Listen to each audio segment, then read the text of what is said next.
Now, 6 of the group of 7 country leaders are calling it curtains on the final day of the G7 summit after the American President Donald Trump made an early departure from Canada. Now, the American President Donald Trump left the summit a day prior amidst the escalating tensions between Israel and Iran. In his interaction with the reporters just before the departure, the American president said that he wanted a real end to the nuclear problem with Iran giving up entirely on nuclear weapons. You just posted right before we took off that you're not leaving because of a ceasefire. Why are you? Can you elaborate? Looking at better than ceasefire. We're not looking for a ceasefire. I didn't say I was looking for a ceasefire. That was Emmanuel, nice guy, but he doesn't get it right too often. But we're looking for better than a ceasefire. Now, despite earlier resisting a push to sign on to a statement by the allies at the summit that called for restraint, de-escalation and diplomacy, the American President Donald Trump eventually signed it.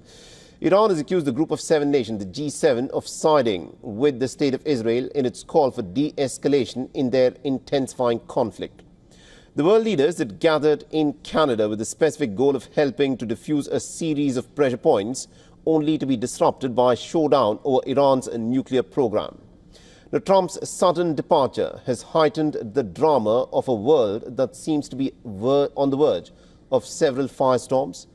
Now, Trump already has imposed severe tariffs on multiple nations that risk a global economic slowdown. And there's been little progress on settling the wars in Ukraine and the Gaza Strip. Now, the American president was scheduled to meet his Ukrainian counterpart Volodymyr Zelensky and hold talks about Russia and Ukraine with his allies on day 2 of the G7 summit, and Trump's stance on Ukraine puts him fundamentally at odds with other G7 leaders. On Monday, Trump said at a group of 7 summit that the G8 had been wrong to kick out Russia in 2014 after it annexed Crimea from Ukraine, adding that he believed that Russia would not have invaded Ukraine in 2022 if President Vladimir Putin had not been ejected from the leaders' club. Now, Trump was also scheduled to meet with the Mexican President Claudia Sheinbaum amidst Washington's nationwide immigration crackdown. And in recent days, the U.S. Immigration and Customs Enforcement, that is ICE, has conducted mass raids in Los Angeles, detaining at least about 42 Mexican nationals. Now, Trump's immigration crackdown has triggered violent protests across California and has prompted direct criticism from Sheinbaum, who has condemned the operations as criminalization of Mexican migrants. Now, Claudia Sheinbaum has spoken to Donald Trump over the phone on 7 separate occasions since she's become the president of Mexico.